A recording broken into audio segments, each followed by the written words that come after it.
What's going on, everybody, and welcome back to the channel. Sorry for the 2-week delay between videos. College has been hectic for me lately with final exams coming up. But anyway, that's not the point of the video. Today, I wanted to go ahead and put out my post-spring practice top 25 rankings, as almost everybody's spring games have come and gone at this point. There are still a good bit out there, but this upcoming weekend will be mostly the last of all of them. And for the most part, everybody has already had their spring game at this point, so I felt like it was a good time to go ahead, get out in front of everything, and get my post-spring rankings out. And I feel like we know just at least a little bit about each team around the country right now to go ahead and make a very early top 25 prediction. It is, like I said, very early, and I'm not predicting how these teams will finish necessarily, more so as I am predicting, where they should be to start the season. For example, just because I have a team in the top 4 doesn't mean I actually think they're going to make the playoff necessarily. I just think that at the beginning of the year, they should be sort of power rated at about a top 4 ranking. Anyway, let's go ahead and get into it, and let's start with my teams that I have on the bubble, and that is the LSU Tigers, the Cincinnati Bearcats, the Houston Cougars, BYU, and Iowa. And so for those teams, they were very close to making the top 25. They would, you could argue either way on any of them. BYU and Houston in particular, as well as Cincinnati really, all group of 5 teams who I think will be in the top 25 come start of the season. They are deserving of top 25 spots in a lot of ways. I just don't think that they're actually better football teams than who I do have in the top 25 at this point, but I could very easily see an argument for putting those teams there. Iowa is a consistently very good team. I fully expect them to be around a top 25 level this year. Could definitely see an argument for them to go in. And LSU, depending on where you have them, they could be as high as the top 10 or as low as not quite in the top 25, which is where I have them. It's really all over the place. Just kind of depends. They're very variable, very hard to judge. And so for them, I kind of just left them right on the bubble, not quite in the top 25. So now let's move on to who I have at number 25. My number 25 team is the Texas Longhorns, and I put Texas at 25 just because with Bijan Robinson, Quinn Ewers, Steve Sarkisian, I have to feel like the offense is going to be very good enough to carry them into a top 25 ranking. And while I don't trust the defense yet, and I still think it's 1 year too early for them, I feel like last year was somewhat of a cleaning out process for the new staff, getting some culture changes down that they needed to get worked through, and really establishing the new coaching staff and the new culture that they need at Texas. And I think in year 2, you're going to see noticeable improvements there. I don't think they're quite ready to take that step to be an elite team yet, but the talent is there, and they have playmakers all over the field. Xavier Worthy is another very good playmaker. They've worked very well in the transfer portal. They've added Agiye Hall. They've added Jaleel Billingsley. They're a very good team, and they are very much deserving of a top 25 spot, and I could easily see you arguing for them to be higher than where I have them. Then at number 24, I have the Michigan State Spartans, and Mel Tucker had an absolutely magical run last season, but losing Kenneth Walker will hurt them this upcoming year, and the program, it's made of the right stuff, though. I mean, I fully expect them to improve dramatically on the defensive side of the ball, which isn't saying much. I mean, they were arguably the worst Power 5 defense in football last year. If they can even get to be, just twice that good, so in the 60s, the 50s to 60s in the rankings of college football on the defensive side of the ball, they should easily be another top 25 level team. They have exciting playmakers. They return Peyton Thorne at quarterback. Very interesting team, very much deserving of the top 25 ranking in my opinion. And at number 23, I have the South Carolina Gamecocks, and that may be the first surprise on the list so far, but I'm pretty high on South Carolina with Spencer Rattler at the helm. They have a lot of very good weapons for him to use and target on offense, and in year 2 under Shane Beamer, I expect them to be pretty improved in most categories as you get some more continuity, playbooks carry over, you get a lot more experience. The offensive line returns almost everyone, and that could be a problem because they weren't very good last year, but at the very least, they should be improved over what they were. That running back room looks absolutely elite with guys like Marshawn Lloyd leading the way there. They have really exciting playmakers on the perimeter like Josh Vann, Jaheim Bell, Austin Stogner's transferred into the program too. And now with Spencer Rattler, they finally have a legitimate quarterback, in my opinion. And so I think if the defense can be about as good as they were last year, the offense should be noticeably improved. They could really push for a pretty decent year in the SEC East this year. And at number 22, I have the Oregon Ducks, and Dan Lanning takes over a really solid Oregon program. He has some fun tools to play with, particularly on the defensive side of the ball with guys like Noah Sewell, and Bo Nix is going to be the starting quarterback there in all likelihood, and he's going to just have to downright play better than he did at Auburn to make Oregon a real contender, but they're definitely a top 25 level team with the talent on their roster. I think Bo Nix is, a quarterback who gets a lot of hate in the media because he isn't very, he's not great, but he's a pretty good quarterback. He's good enough to be a top 25 level quarterback, and with a team like Oregon at his back, I think he's going to be just fine. Oregon is at 22 for me. And at 21, we have Ole Miss, and that to me is an interesting one because Ole Miss is going to likely have Jackson Dart. He's not the, surefire starter, but in all likelihood, he will be the starter for them. And pair him with Lane Kiffin. That's going to be super interesting to watch for absolutely certain. They also have really good transfer portal additions like guys like running back like Zach Evans. They return quite a lot of talent across the entire team as a whole. And while I don't expect them to be quite as good as they were last year with Matt Corral at quarterback, they are very good, and don't think that they're not going to be dangerous. It's a Lane Kiffin-led, talented SEC-level offense. They're going to be absolutely dangerous. They're easily a top 25 team in my opinion. At number 20, I have the Miami Hurricanes, and Miami isn't back just yet, but Mario Cristobal sure is making it seem like that won't be long because they have assembled an absolutely star-studded coaching staff. They have a lot of momentum in recruiting and in the transfer portal right now. I fully expect them to be a much improved team that just isn't quite there yet. It's 1 year too early for them, but Tyler Van Dyke at quarterback is absolutely elite. They're going to be a very dangerous team. There's the chance Miami could achieve at a top 10 level. I don't think they're quite there yet, but they are pushing in the right direction right now. At number 19, I have NC State, and NC State returns basically their entire defense from last season, plus their quarterback and most of their offensive line, which will look to be dominant once again. Their sheer experience and talent should be good enough to more than justify a top 20 ranking, in my opinion. They're also very well coached and look to be one of the better teams in the ACC this year. Number 18, I have the Baylor Bears, and Dave Aranda is an absolute star in this business. He is a young, rising name, and with his returning offensive line looking to be a strength of this team this year, plus he returns 2 good quarterbacks, I fully expect Baylor to be very good once again in 2022. And at 17, I have the Wisconsin Badgers, and Wisconsin is just a staple of the top 25. They are consistently a fundamentally sound defense. They have a physical edge on offense as well and on defense. They're a very good, sound football team. They're not going to be an easy out for anybody. They don't have any real elite level players, at least not a lot of them, and they're not going to make any playoff level pushes or anything. But they're a very solid team. Graham Mertz is going to have to be better for them at quarterback for them to really achieve anything higher than this mid-teens ranking, which they could do.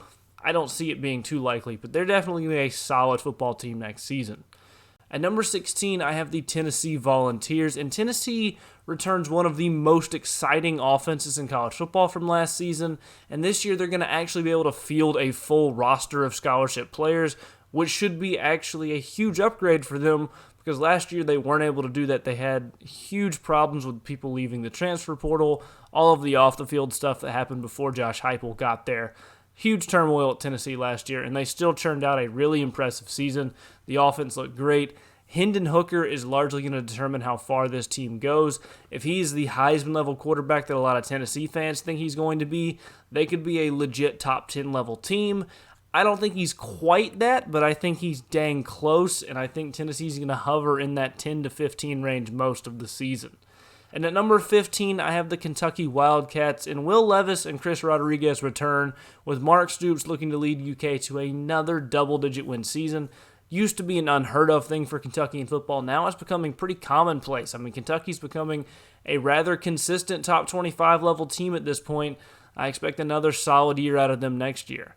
Number 14, I have Oklahoma State. And Oklahoma State did lose their defensive coordinator to Ohio State, but they still returned star quarterback Spencer Sanders, and Mike Gundy has proven to be able to just consistently put out top 25 level teams.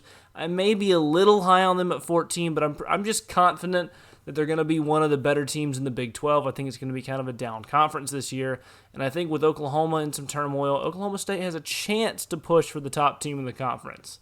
At number 13, I have Pitt, the Pittsburgh Panthers. They lose Kenny Pickett, which is a huge loss, but they return almost everything else from a team that was shockingly good last season. They're very well coached. You throw in the fact that they picked up Keaton Slovis in the transfer portal to lead them at quarterback, and things are looking very up for Pitt once again. They are a sneaky contender to win the ACC next year. Watch out for Pitt next year. I have them at 13. Number 12, I've got the Notre Dame Fighting Irish, and Notre Dame is going to be in their first year under new head coach Marcus Freeman. They're going to have an absolutely stacked roster, very good coaching across the board as is usual for them. This team's likely going to be led by their defense. It makes sense with who their head coach is after all, and that's just kind of how the team sets up this year.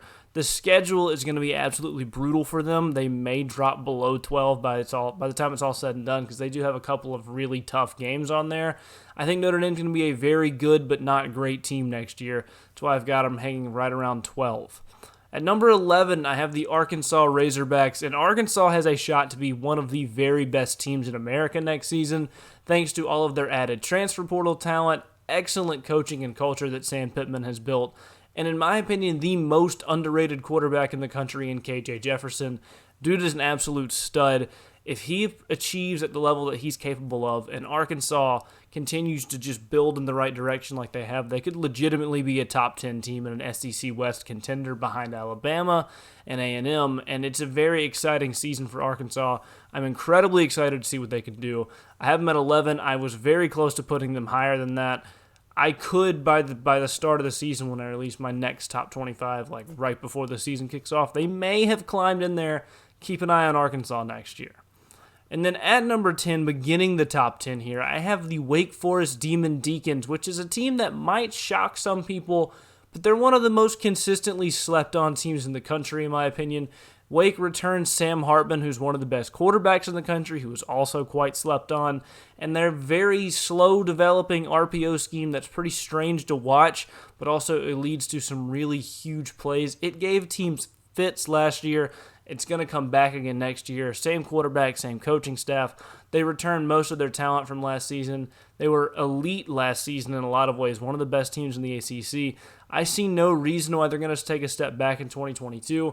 If their defense can improve at all after a pretty abysmal year last year, Wake Forest could have a real shot to contend in the ACC.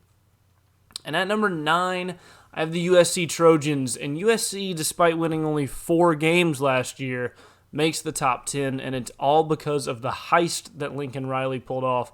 Going in there, taking half of his Oklahoma roster with him to Southern California, Caleb Williams being the star there. Williams and Riley immediately put USC on the map, but they are going to have huge roster overhaul, huge coaching changes, and they're going to have a lack of true depth of talent in the 2 and 3 deep. I don't think they're a playoff team just yet. They're a very dangerous team. They're a very exciting team.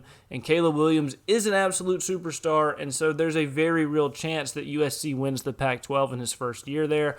I think it's a little bit too early, but USC has a very real shot to be very, very good next year. And then at number 8, I have the Utah Utes. And it seems like Utah is always hanging out right around here in the rankings.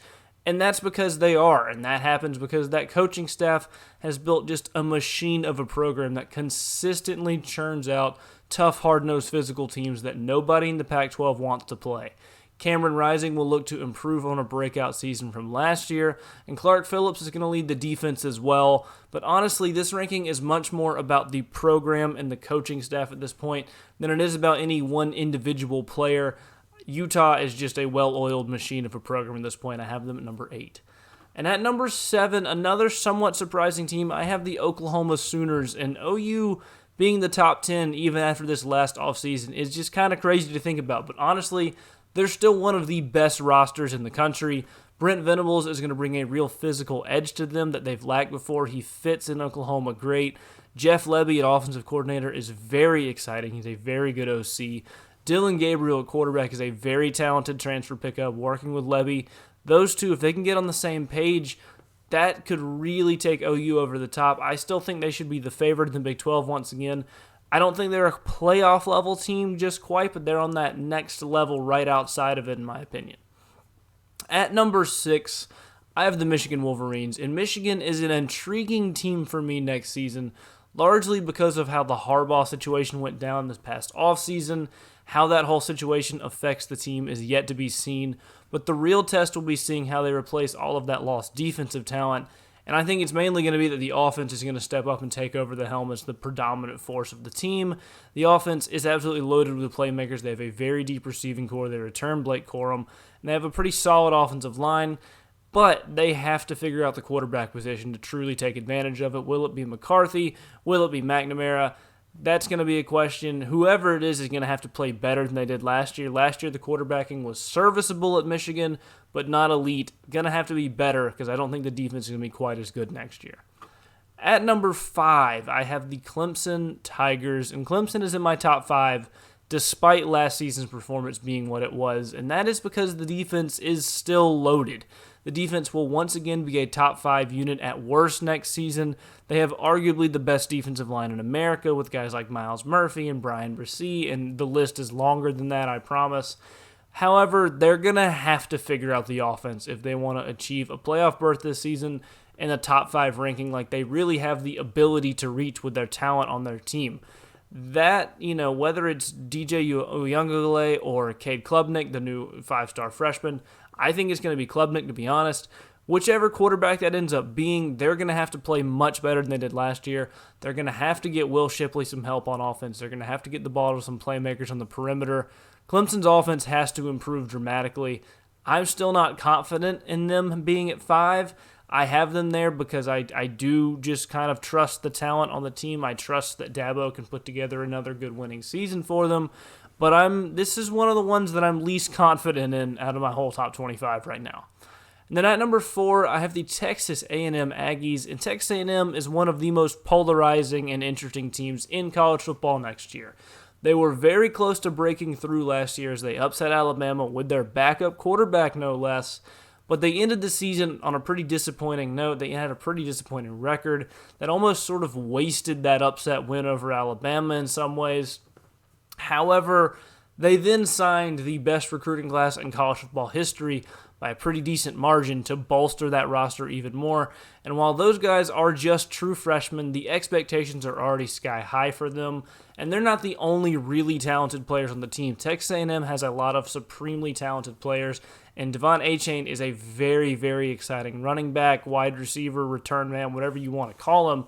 He's a very exciting playmaker. A&M has all the talent in the world. Jimbo has assembled all of the talent he needs to pull off a miraculous playoff-level season in College Station, but whether he actually does it remains to be seen. Similar to Clemson in some ways. This is another pick I'm not incredibly confident in. I think they have a very high ceiling. I could also see A&M going like 8-4, 9-3, and I wouldn't be that surprised by it either. That brings me to number 3, where I have the Georgia Bulldogs, the reigning national champions, come in at number 3 for me, and they would be higher, but the sheer loss of experience on the defense, not so much talent, because yes, they lost a supreme amount of talent, but they have just as much talent behind it. The problem is that they lost so much experience all at once. That's going to take some time to recover from, and early in the season it may be somewhat vulnerable. And while Stetson Bennett is a very, very good college quarterback, he simply isn't Bryce Young or C.J. Stroud, and that's not a knock on Stetson. It's just the truth. He's not that level of quarterback. And the talent on the overall roster, though, it's undeniable. I mean, the running back room will be just as good, if not better, than it was last year. The offensive line looks to be improved again over what they were last season. The tight end room may be the very best ever assembled. At the very least, it's the best tight end room in the country by far, with Brock Bowers, Darnell Washington, Eric Gilbert, Oscar Delp. Just absolute freaks throughout that entire tight end room. You throw in wide receivers like A.D. Mitchell. Don Blaylock looks like he's back to form. You got Marcus Roseme out on the outside. Ladd McConkey's doing well in the slot as well. I mean, that's going to be a very high-powered offense. It's going to be very tough to stop.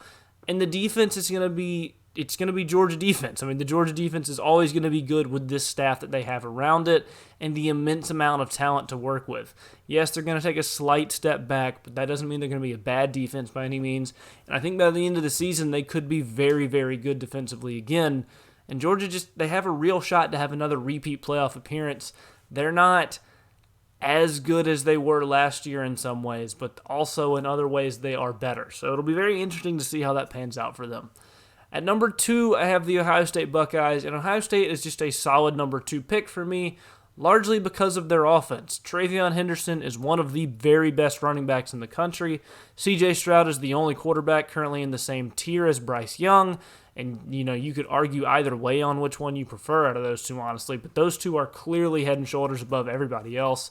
You add in perimeter playmakers like Julian Fleming, and a long, long laundry list of other guys. And the Ohio State offense is going to be something terrifying to see once again. Their running back room is insanely deep as well. Their offensive line looks very good. The defense will determine this team's ceiling. They were the Achilles heel last year, but they have got Oklahoma State defensive coordinator who has already, just in the spring game, shown tremendous improvement over what they were running. Their defense looks much better already. I expect them to be much improved, and the talent is certainly there for them defensively to be a very good defensive unit. I foresee no problems there. I think Ohio State is a legitimate playoff-level team. They're going to be very dangerous next season. And then at number 1, that leaves the inevitable Alabama Crimson Tide. Alabama's my top team at this point in the offseason, and honestly, I just don't see that changing barring something major occurring. Bryce Young is the best offensive player in America. Will Anderson is the best defensive player in America. That doesn't even mention young stars like Dallas Turner on the other side. Kool-Aid McKinstry will continue to bolster that defense, not to mention other defensive players like Malachi Moore also return. Add in transfers on offense like Jermaine Burton and Jahmyr Gibbs, and Alabama is just right back to that usual trend of having an absolutely dominant roster. Their defense is going to be horrifying. I mean, Will Anderson and Dallas Turner might break sack records as a tandem this year. It's absurd. And it goes deeper than that. It really does. And then their secondary is also very good. They have Eli Ricks on one side. They have Kool-Aid McKinstry on the other. They've got Malachi Moore at a safety spot. I mean, they're going to be very, very, very good to me. They're currently the favorite to win the national championship in my eyes. Anyway, that'll do it for this video. Let me know down below in the comment section where you agree with me, where you disagree with me, and why you feel that way. Also, if you've made it this far in the video, please go ahead and leave a like because it does help out the channel tremendously. And be sure to subscribe for more college football content in the future as I will continue to be uploading as regularly as I can. Thank you all so much for watching, and I'll see you guys next time. Where's my fucking mouse?